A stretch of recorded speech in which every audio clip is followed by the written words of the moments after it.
బన్నీ మిమ్మల్ని టిఫిన్ అయిందా అని అడిగింది తను తినడానికి కాదు వదినా, వసు గారికి తీసుకెళ్ళడానికి. నాకు తెలిసి ఇప్పుడు బన్నీ స్టేషన్లో వసు గారి దగ్గర ఉంటాడు.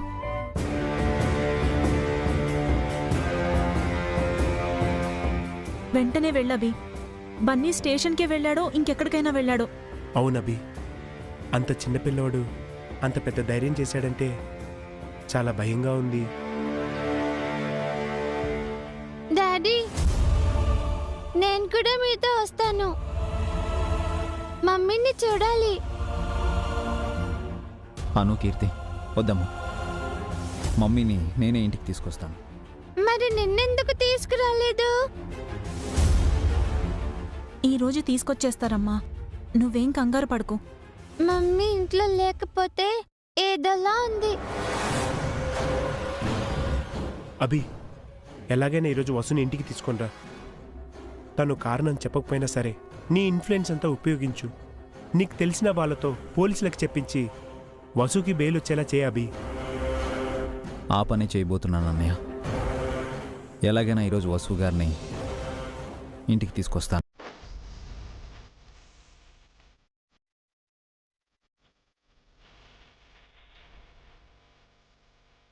అను, కీర్తి మీరు స్కూల్కి వెళ్ళండి. మీరు ఇంటికి వచ్చే టైంకి మమ్మీ బన్నీ ఇంట్లో ఉంటారు. ఓకేనా? Okay daddy.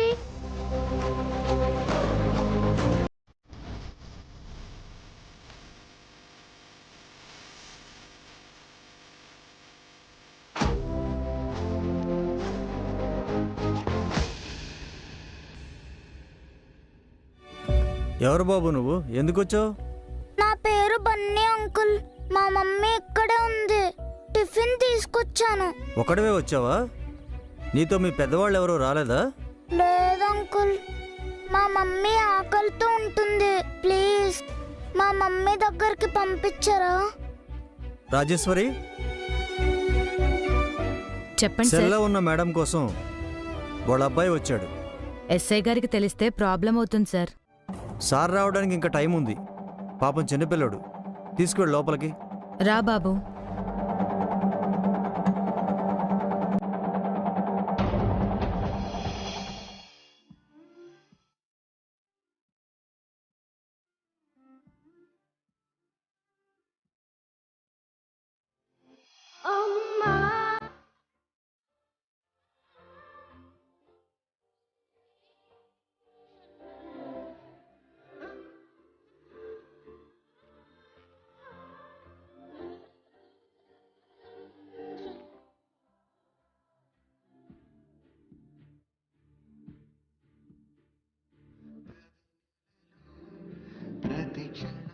మమ్మీ,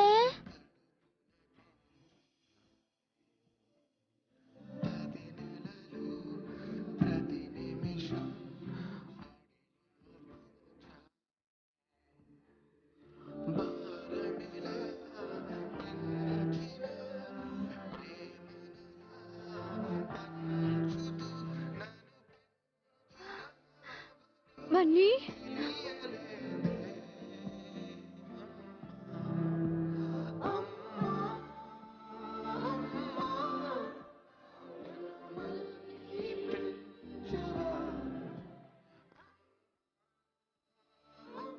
బన్నీ.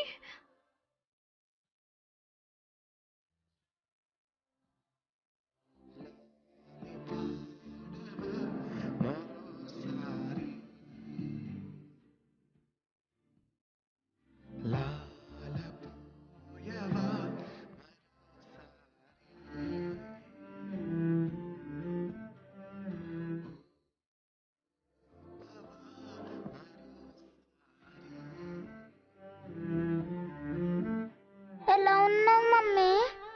నువ్విలా ఎందుకు వచ్చావు బన్నీ? నిన్ను చూడాలనిపించింది మమ్మీ. నిన్నంతా నువ్వేం తినుండవు కదా, ఆకలితో ఉంటావని టిఫిన్ తీసుకొచ్చాను. తిను మమ్మీ.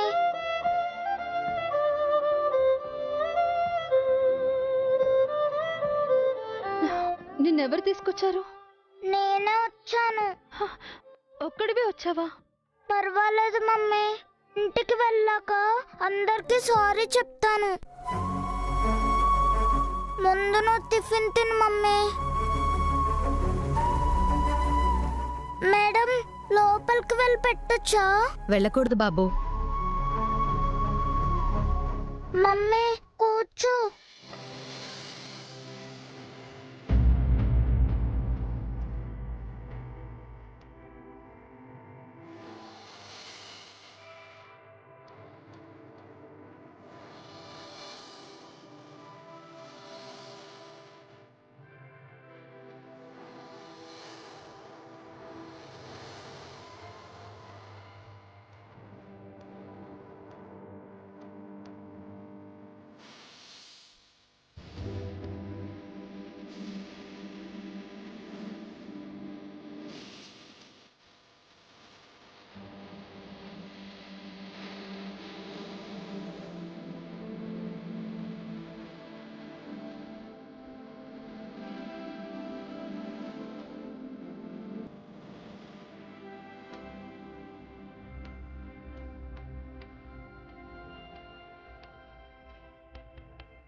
ఇంట్లో అందరూ నీ గురించి ఫీల్ అవుతున్నారు మమ్మీ.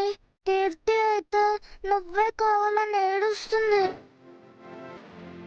డాడీ నైట్ అంతా నిద్రపోలేదు, నీకోసమే ఆలోచిస్తున్నారు.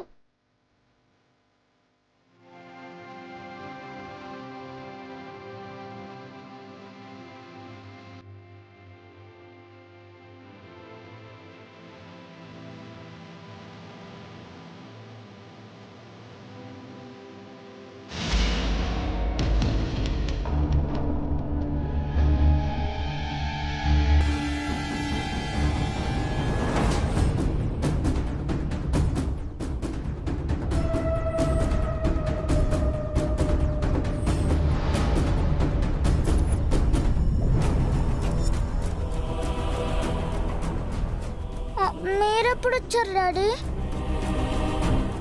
సారీ, మీకు చెప్పకుండా వచ్చాను. నువ్వు ఇక్కడికే వస్తావని ఊహించాను బన్నీ. మమ్మీని చూడకుండా ఉండలేకపోయాను డాడీ. మనకి మమ్మీ అంటే ఇష్టం, కానీ మమ్మీకి మనపై నమ్మకం లేదు.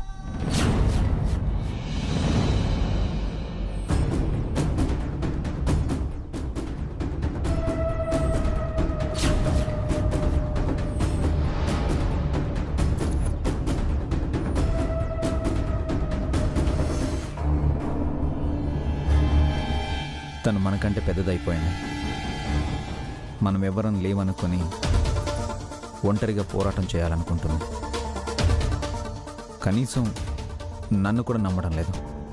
లేదండి, ఈ ప్రపంచంలో నేను ఎవరినైనా నమ్ముతాను అనంటే అది మిమ్మల్ని.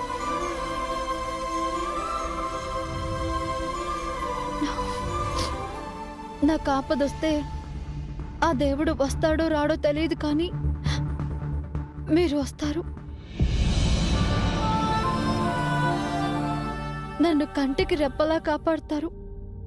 ఇప్పుడు నేను మిమ్మల్ని బయటికి తీసుకెళ్లాలంటే మీరు నాకు జరిగిందేంటో చెప్పాలి.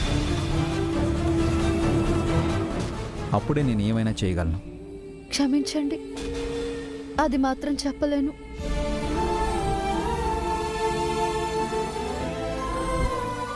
డాడీకి కూడా చెప్పకపోతే ఎలా మమ్మీ?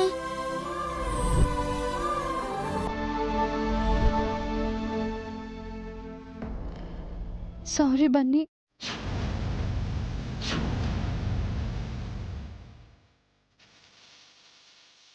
సార్, మా ఎస్ఐ గారు వచ్చే టైం అయింది.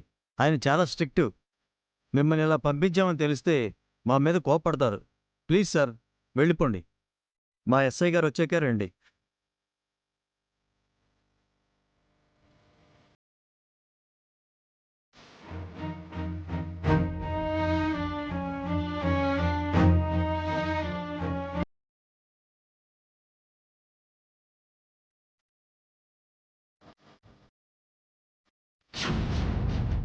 రాబన్, వెళ్ళిపోదాం. Bye mummy. నువ్వేం భయపడకు. నీకు డాడీ ఉన్నారు, నేనున్నాను.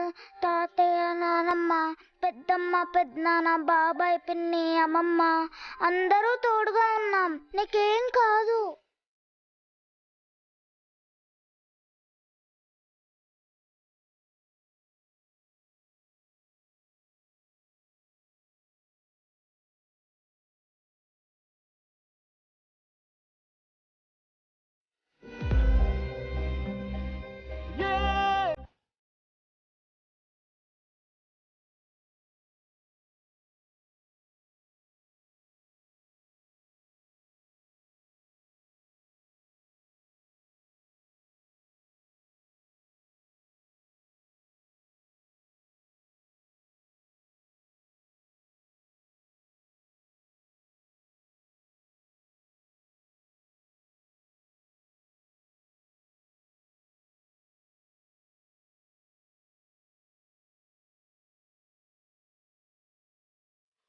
అనగా అనగా అనగనగా పయనాలెన్నో, వాటన్నిటి మధ్య నలగని ప్రేముంటూ.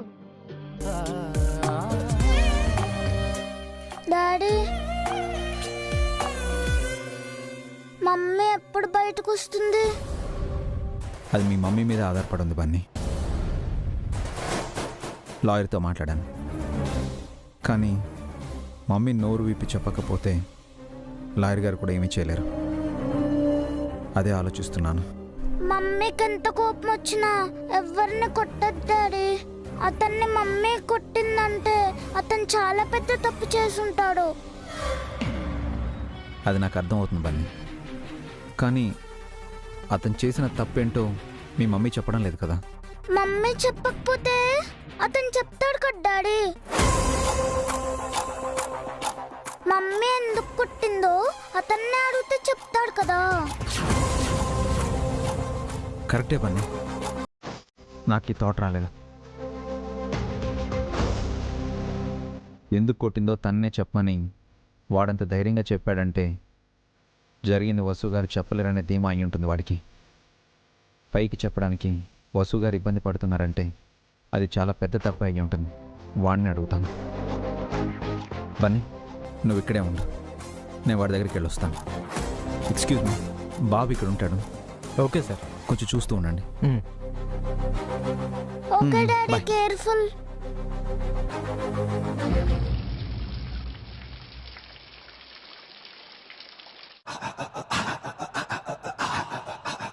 మీరు తప్పు చేస్తున్నారు సార్. మందు కొట్టమా? కాదు సార్, పాపం ఆమె నర్స్ చేయించి స్టేషన్లో పెట్టించినందుకు. అది తప్పెలా అవుతుందిరా? అది నన్ను కొట్టింది. దెబ్బకి దెబ్బ తీశాను. మీరు హారికని కోరుకున్నారు, అందుకే ఆవిడ మిమ్మల్ని కొట్టింది. అంతటితో వదిలేయాల్సింది సార్. ఆవిడని అరెస్ట్ చేయించి ఇంకా పెద్ద తప్పు చేశారు. తప్పు చేయలేదురా, రివెంజ్ తీర్చుకున్నాను. కోరుకున్న ఆడది దక్కకపోతే ఆ బాధ ఎలా ఉంటుందో, ఆడదాని చేతిలో దెబ్బలు తింటే ఆ నొప్పి ఎలా ఉంటుందో నీకు తెలీదు. నన్ను కొట్టిన దాన్ని జైలుకి పంపించబోతున్నాను. ఇక నేను కోరుకున్న హారికను మళ్ళీ నా దగ్గరికి రప్పించుకొని నా పని పూర్తి చేస్తాను. ఫ్యామిలీ లేడీ కదా, పరువు పోతుందని జరిగిన విషయం బయట పెట్టదు. ఇప్పుడు వసు పరువు కోసం నోరు తెరవనట్టు హారిక కూడా నోరు తెరవదు.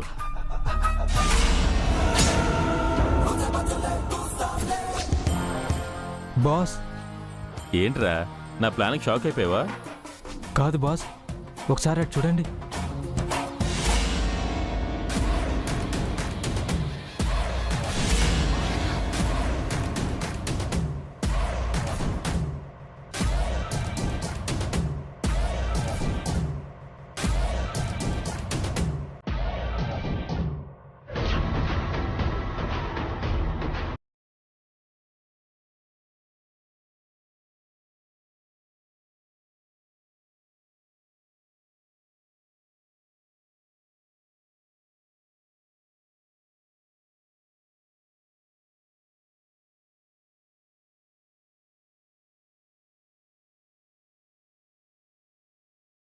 ఏంటి సార్ ఇలా వచ్చారు? మీ వైఫ్ మీద పెట్టిన కేసు విత్డ్రా చేసుకోమని రిక్వెస్ట్ చేయడానికి వచ్చారా?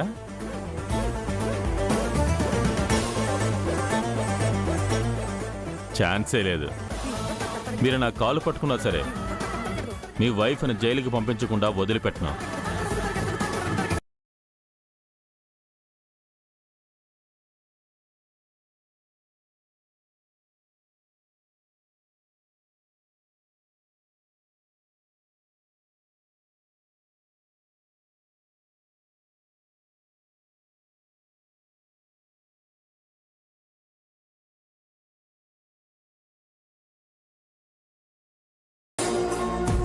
మా ఇంటి ఆడపిల్లల మీద చెయ్యేస్తావరా?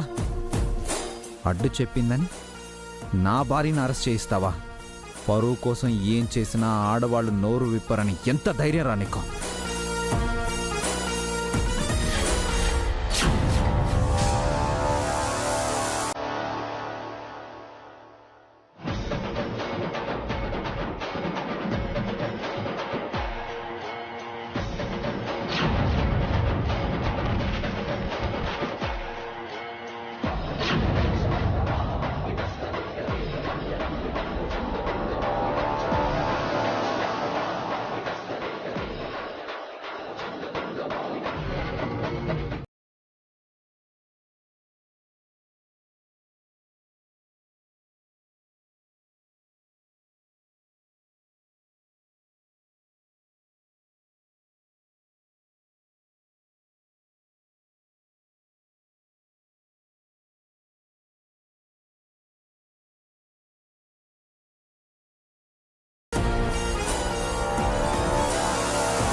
అభిరామ్ గారు, ఏంటిది?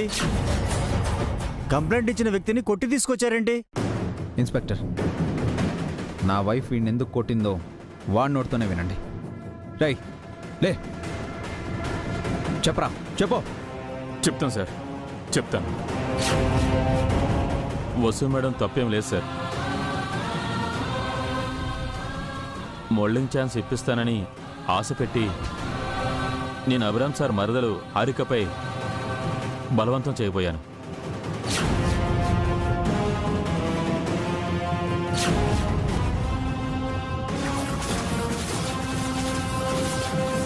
వసు మేడం వచ్చి నన్ను కొట్టి హారికని సేవ్ చేశారు. ఆ కోపంతోనే నేను వసు మేడంపై కేసు పెట్టాను. You rascal! తప్పు చేసి ఆ మేడంని అరెస్ట్ చేయిస్తావా?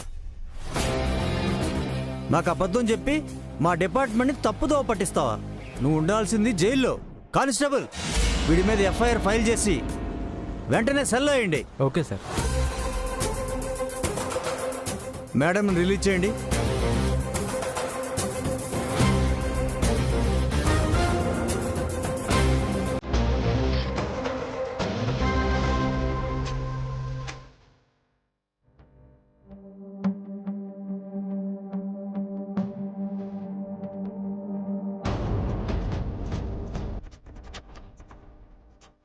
సారీ సార్, వాడు తప్పుగా చెప్పడం వల్ల మేడంని అరెస్ట్ చేయాల్సి వచ్చింది. నిజం తెలుసుకోకుండా తొందరపడ్డాం. Very sorry madam. It's okay inspector. Madam, అక్కడ సైన్ చేయండి.